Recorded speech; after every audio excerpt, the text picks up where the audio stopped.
So our fantastic board member, Eleanor Clift, was going to be doing this presentation to our wonderful next speaker. But unfortunately, she's hurt her back and has a bit of a health emergency today. And so she has sent me her notes. But I'm actually quite delighted in know that I get to give the award to Joe Shapiro because he is a personal hero of mine. And I'm just absolutely and utterly grateful for his work.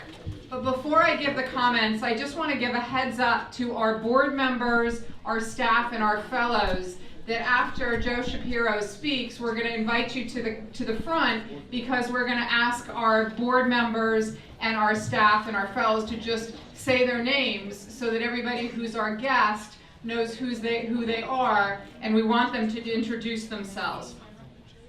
So on behalf of Eleanor Clift, and on behalf of Respectability, I'm going to read what Eleanor wrote for this presentation. It's my great honor to present the award for outstanding reporting on issues related to people with disabilities to Joe Shapiro, an NPR News Investigations correspondent. His major projects include a 7-part series this year on the sexual assault epidemic no one talks about. The fact that people with intellectual disabilities are 7 times more likely to become victims. Shapiro is a diligent reporter and a fine storyteller. Listeners heard the voices of therapists and prosecutors and the victims themselves. Asked which of his works we should highlight, he cited his recent piece, Take a Number, which is about teaching parents of kids with disability to fight back.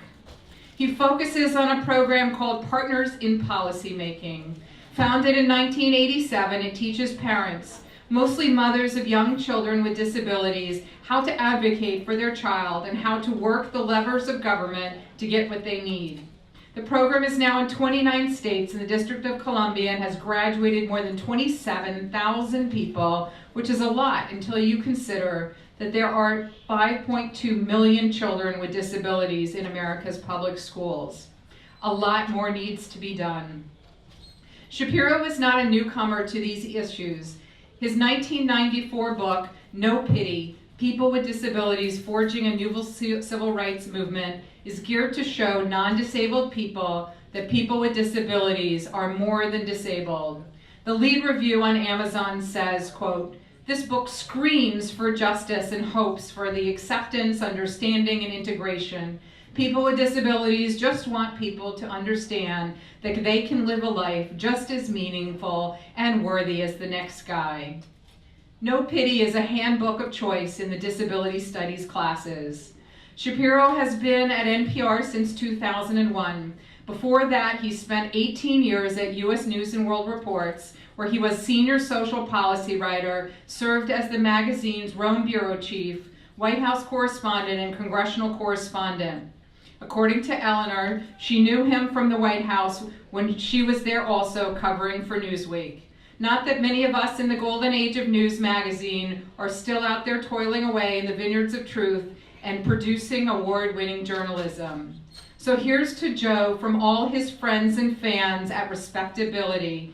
A heartfelt thank you and a big round of applause for all you've done to advance these issues in the court of public opinion. Thank you, Joe Shapiro. Somewhere here I have the award. Hold on. Okay. And so this is an American flag that was flown on top of the Capitol of the United States of America in honor of Joe Shapiro. Congratulations. Wow. Done by the United States Congress. Wow, very cool. We are very, very, very proud of you. And in case, because as we've said with others, that there are many doubters about fake news, here is a certificate that proves that this is a flag that flew in your honor on top of the U.S. Capitol. Joe Shapiro, thank you very much for all that you have done. We are really, really, really proud to have you here to accept this award. Thank you. Wow, this is so cool. I believed you. I didn't think that. But that's terrific. Well, thank you for this recognition, and thank you. This is my. I've been making the rounds today. I just came in. I heard the last panel, which was terrific. It's particularly good to hear a new generation of advocates who are going to make this disability civil rights movement really fly and take off and expect, reject stigma, expect rights, expect inclusion and integration, and will really make a difference. You know, Jennifer, you mentioned that no pity. Actually, I did write it. I thought my audience, when I wrote it, was going to be people who didn't have disabilities, who wanted to know about the civil rights movement of other people, the civil rights movement of people with disabilities. But it turned out, actually, that didn't turn out to be the people who bought it. It was actually the disability community, or people with disabilities, people, family members, people studying disability issues in colleges, who really made the book take off, and it's still in print. It's which is unusual for a book to have that kind of long life. So thank you for this honor. I wanted to play some clips. Yes, please. Well, first of all, I tell you what, you mentioned that story. The last thing I had on NPR was about this program, Partners in Policy Making, which is a great program. It's I'm not going to play a clip from that, but if you're interested, that ran on June 29th. You can Google it or go to our NPR website and find it. But the idea was, it started in 1987 to train parents of children with disabilities. Parents who often felt overwhelmed. Do I need to get closer? No, for when you want that. Okay. We're not going to do the audio. You going to do the audio, or you going to show me how to do it? Okay. Radio people, we always need a producer. That is my past life. All right. So while you do that, I'm going to keep talking. So you know, it can be overwhelming. You're a parent. Your life has changed. You have a child with a disability. You have to deal with the social service system, with the healthcare system, with the education system, and thank you. And often it's confusing. It's exhausting. It's overwhelming. People are sometimes kind and sometimes they're rude. It's hard to do. And this program, which started in Minnesota, teaches parents how to be effective advocates, and it brings in these parents. Often, again, they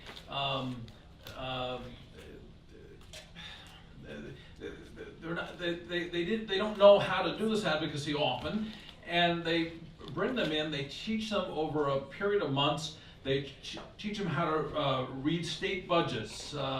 To read documents, they practice lobbying before their state lawmakers, and they teach them, they say, go back to your communities, go back to the small towns, the big cities, wherever you are, and volunteer. Get on the special education advisory committee to your school board. Go testify before your city council. Be active, do things. It's created a grassroots movement. 27,000 of these parents, and by the way, it's not just parents, it's parents, and now a lot of people with disabilities themselves being trained. And there's a grassroots movement around the country. And in my story, I talked about one of them. Often these parents go on to other things, and one of them is now a member of the U.S. Senate, Maggie Haslam, the junior senator from New Hampshire. And she has a son with cerebral palsy. She was already a lawyer. She knew something about advocacy already, but after she took the New Hampshire version of Partners, she was going to the legislature and advocating for things and testifying, and then she was on a committee for the legislature, and she decided, you know, I can do this. And she ran for state senator, she won. She ran for governor, she won. And then she ran for the Senate, and she won. last week was the 28th anniversary of the ADA. I started doing this reporting when I got a call when I was working at U.S. News and World Report. A press person for the National Multiple Sclerosis Society called me up and said, there's this group of Reagan appointees to a commission on disability, and they're meeting in a hotel in Washington, and they're drafting something they're calling the Americans with Disabilities Act. And she said, they're saying that disability is a civil rights issue, not a health issue. And that seemed odd and interesting, and I went. I met Justin Dard and Lex Frieden, and they were drafting that first version of the ADA, not the one that passed, the first version. And I went back to my office and I wrote a story. I learned about the disability civil rights movement. I went back to my office and I wrote a story. Actually, I listened to what they're saying and it didn't quite click. I wasn't quite sure I understood how disability was a civil rights issue. But then I went to get my cab to leave the hotel, and I got the first cab, and there's a second cab in line and a man behind me in a wheelchair. And the cab saw the guy in the wheelchair and did a U-turn and left. Didn't want to pick up the guy in the wheelchair. And I'm looking out the back of the window and it's starting to click. Oh, in Washington, we're pretty accessible. We have a good subway system. But wait, if you depend on the subway system, then it might affect where you can work, where you can live. And I started to realize how this was like other civil rights movements. John Hockenberry, the journalist, once heard me tell that story. He said, you know, Joe, if you really got it when you saw that person being turned down by the cab, you would have told your cab to stop, go back and pick up the guy in the wheelchair. But all right, it took me a little while. I didn't get it quite that much that day. But I went back, I did a story for U.S. News, which didn't run. They didn't quite believe this was a civil rights movement. It was that sort of new back then. This is 1987. But I've kept writing about this over the years. I took the year off to write my book, No Pity. And so now I went to that first meeting where they did the first version of the ADA, the one that didn't pass. Now it's been 28 years. And on the 25th, I want to play a clip from the 25th anniversary of the ADA, a story I did. And I did the story about how the ADA, how civil rights laws help all of us. We often think that civil rights laws are just for some group over there, or the group that's defined. But civil rights laws are things that create an equal, more equal society, and we can all benefit from that kind of society that thinks to make sure that people have equal opportunities, and particularly true with the ADA, because we're in an aging society. Many of the things that are helping people with disabilities are going to help people who don't have disabilities now as we age. Because what are the issues of aging after all? They're the issues of aging with a disability. So things like universal design, just the ramps to get into a building like this. When I did the story, I went to New York. I went with a lawyer who had sued the city of New York and had brought several lawsuits, accessibility lawsuits, and I had him give me a tour of his lawsuits, Sid Walensky. And so one was, we went to a subway station at the tip of Manhattan, and they sued to get a subway, an elevator to the subway platform. And I went, there was a man with me in a wheelchair, but he was the only person in a wheelchair we saw that day, right? The elevator was being used constantly. So it was people with rolling backpacks, with baby carriages, strollers, older people, or anyone who just didn't want to climb these very steep steps to the subway platform. That elevator was benefiting everyone. And I'm going to play a clip. This was at the end of my piece. I met a man named Dan Carrione, and I think this will explain his story. Dan Carrione was a police officer in New York City who'd lost his job because he'd lost his hearing, or not just a little bit of his hearing. In 1 year, he lost a little bit of hearing, and the city decided he could no longer be a cop. Thank you, Lauren. You didn't do it right. How do you want to open this file? What do you think? Good time? All right, let's try this. Yeah. Oh, yep, that's it. Okay, there we go. Thank you.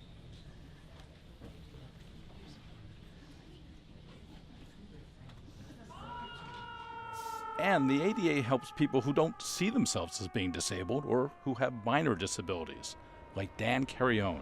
If you love being a cop in New York City is probably the best place, so I won't say probably, is the best place in the world to do it. Carrione walks a street in lower Manhattan he used to patrol. And to be out here in that uniform and walking among the people of the city of New York, it's a privilege. But in a shootout, Carrione lost part of his hearing. The police department paid for his hearing aid, but then forced Carrione, a deputy inspector, to retire, saying you can't be a cop with partial hearing. For me to embrace the term disabled was very difficult. I come from the whole warrior ethos. I take pride in keeping myself physically strong, and I didn't want to use that word. It was very difficult for me to use that word. But Carrione sued using the ADA. He argued that with his hearing aid, he could do his job as well or better than before. In March, the city settled, and Carrione, who was just 48, recently went back to work. Now, New York will set new rules for letting police use hearing aids. I think even when the ADA passed, everybody was thinking about the iconic person in a wheelchair. Attorney Sid Walensky. In fact, this is an enormous group of Americans, people who don't define themselves as disabled. The person who's in their 80s and moving really slowly and can't manage a flight of steps doesn't think of themselves as disabled, they're just a little older. A person who can't manage a heavy suitcase when they're traveling. Those are the people who are being helped by the ADA, and it's a large and growing population. So civil rights that sometimes is thought of as protecting some small group of people actually ends up protecting all of us. And that was the point that I tried to make in that piece for the 25th anniversary. The thing that Jennifer mentioned, the stories that I've done most recently have been these stories on sexual assault of people with intellectual disabilities. I had got data from the Justice Department that I knew they collected, but they hadn't published, and I got them to run some special tabulations that show that people with intellectual disabilities are sexually assaulted at rates 7 times that for other people without disabilities.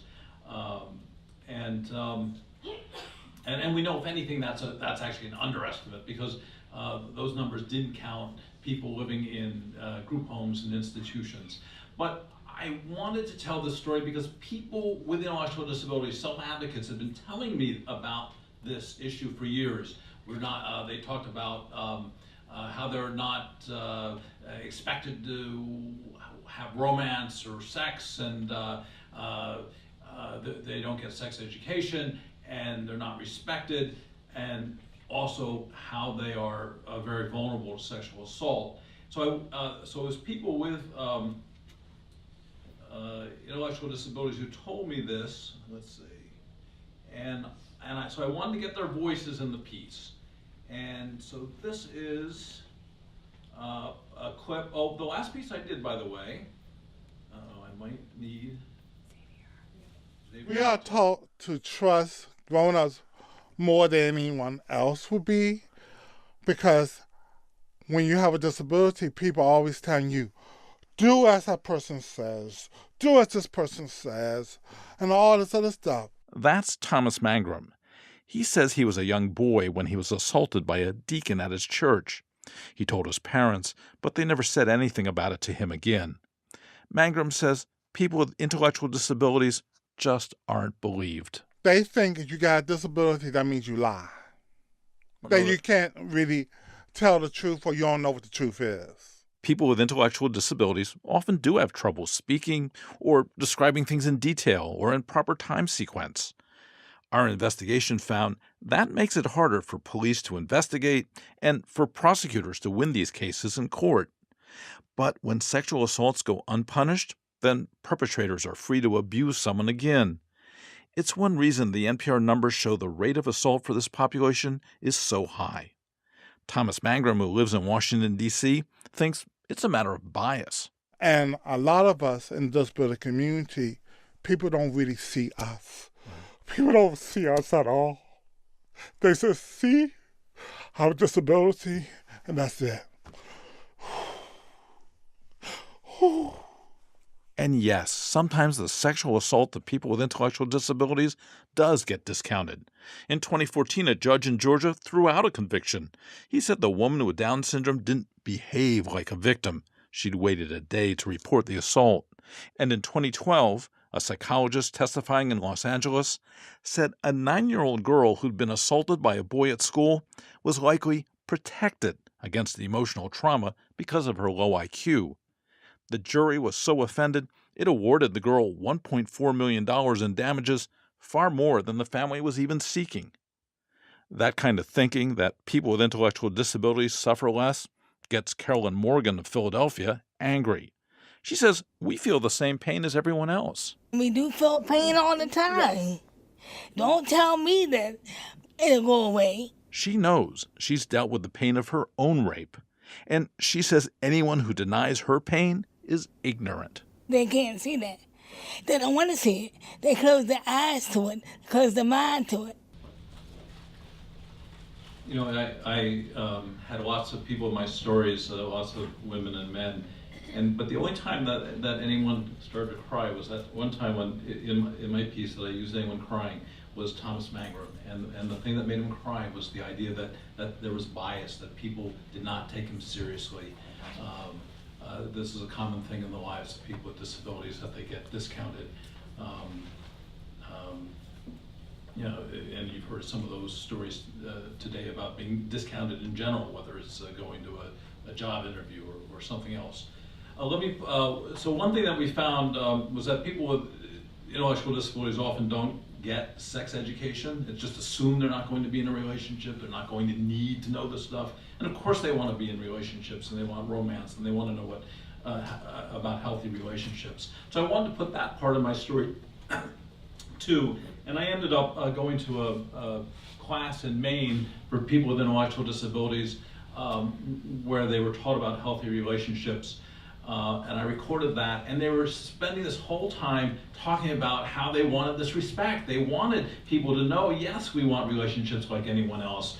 We want the same opportunities as everyone else. We want to be taken seriously. We want to be respected. And so there were people with all variations of intellectual disabilities. And this class, by the way, went on for about 3 hours, and everybody was way into it. And 3 hours, and people were participating, and there were just a couple points where they took some breaks, including once where they got up to dance, and I'm going to play that part. So let's try it where I start it, and then you guys follow, right? My body is my own. My body is my own. And I get to decide what is right for me. I get to decide what's right for me. The material in this sex ed class is not watered down for these people with intellectual disabilities. They take on complex issues like breaking up and abusive relationships. The main accommodation is that the material is broken down and spread out over 10 sessions, and each class lasts for 2.5 hours. The people here are completely attentive. They do take a couple very short breaks to get up and move around. Okay, I'm going to start the music. And at one point, they take a break and get up and dance. Everyone in this room says they want love and relationships. They see their parents, their siblings, their friends in relationships. They see it when they watch TV and go to the movies. They want the same things as anyone else.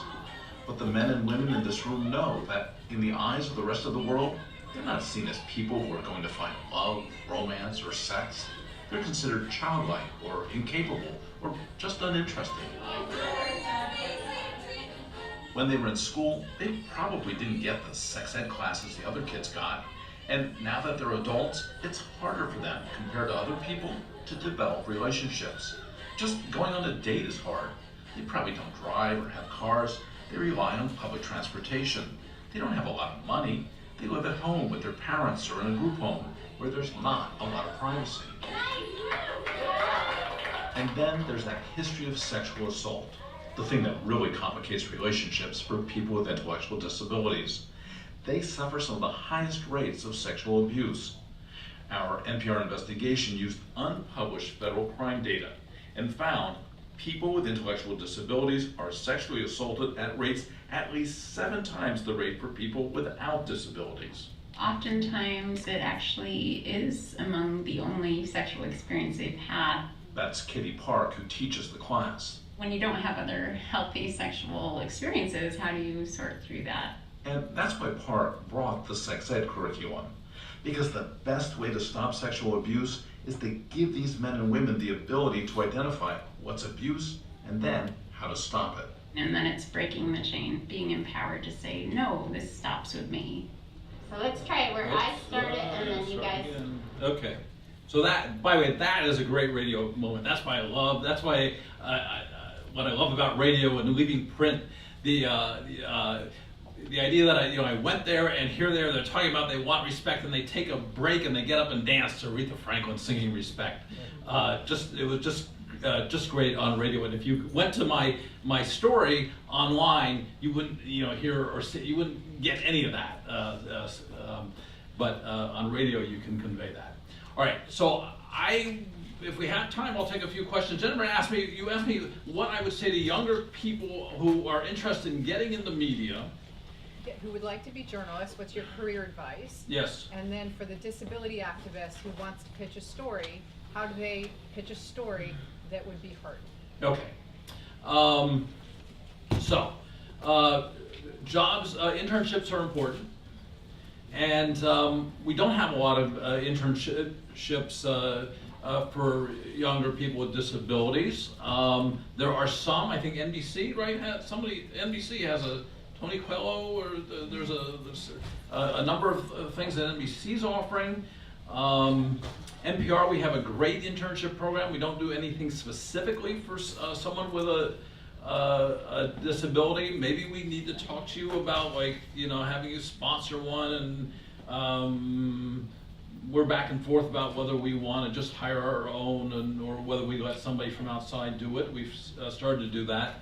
It's not easy, but getting the experience is important. It's hard. I was reading a story at the beginning of the summer about a woman at Georgetown who uses a wheelchair, and she had a good offer of an internship, but if she took the internship, she'd make too much money, she'd lose her Medicaid, she'd lose the AIDS. I mean, so it's much more complicated often in the lives of people with disabilities to get those internships.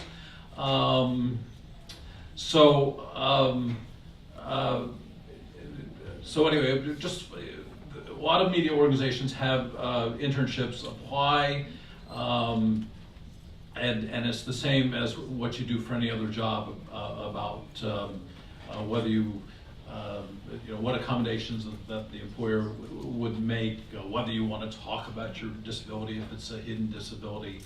It's all those same calculations. The other issue as far as pitching stories. Journalism, we are so, I get hundreds of emails a day, and I will try to respond to something that's personal if you tell me a story. I can't always, newsrooms are just, our numbers have been cut. We don't sit in big offices with assistants. We're doing it ourselves. If you catch me on a day when I'm not busy, I might have a chance to write you back a thoughtful email. If I'm on a deadline, then I may not see the email for a few days. If you have a good idea, we like good ideas, and we like to tell stories. I like to tell stories. So if there's a personal aspect to it, it helps me. Instead of just saying, you should do a story about how hard it is to get a summer internship if you have a disability. It would help if you told me the story of how you tried to get a summer internship and the offensive thing that the recruiter said. Like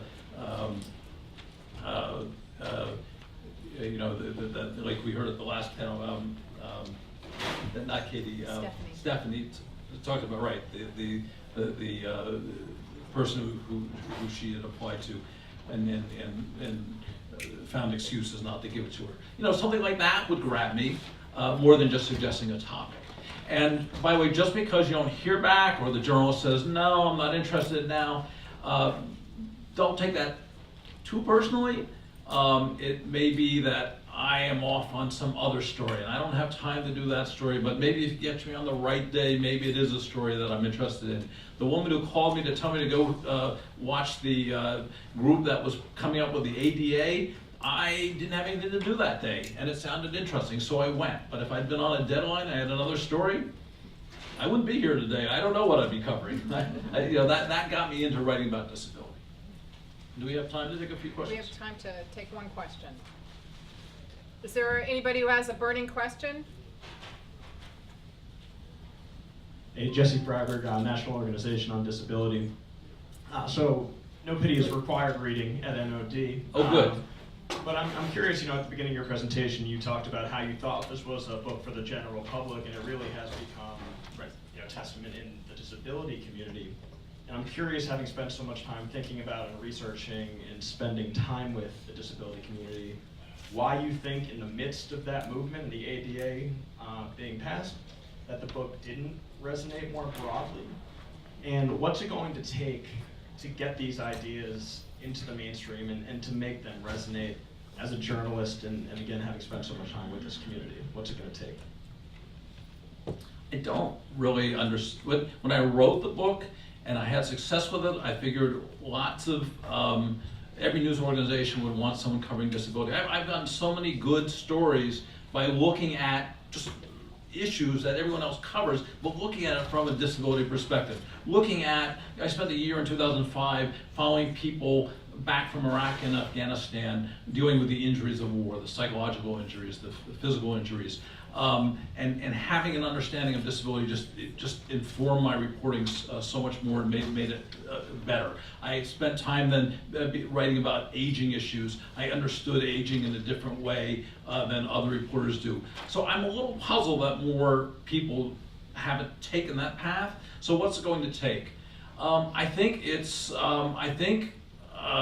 and you know, when I talk about 1987, I'm sure a lot of people that's in this room, that's ancient history. Things are changing.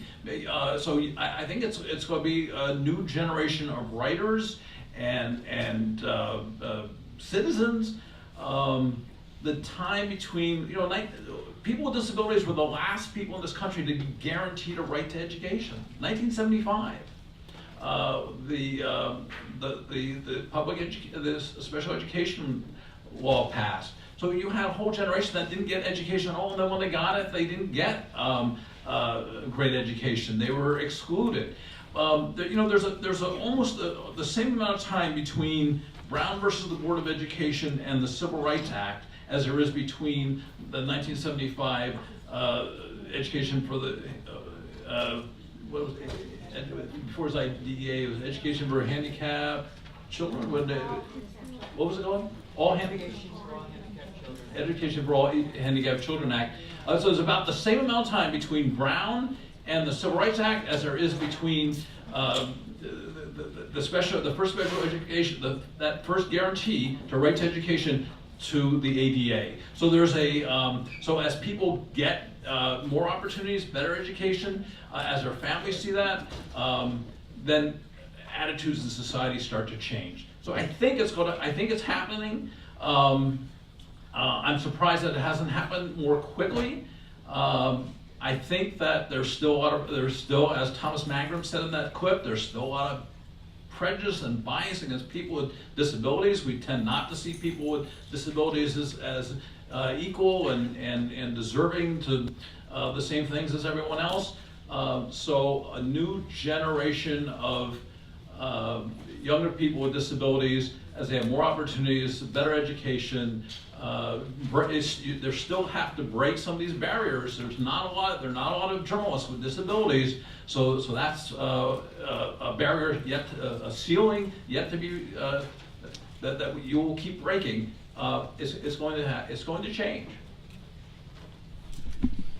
Let me just say that Joe Shapiro is like a journalist, and when Eleanor was very sorry that she could not be here today, and I will also say, and she sends her love and best, and I will also say that Judy Woodruff also sends her love and best because she was here, earlier. And Joe Shapiro, you are the quintessential journalist for every issue, but especially for our community. Thank you for your unbelievable contribution to our safety, our security, our better health, our employment, and our better future. So thank you very much.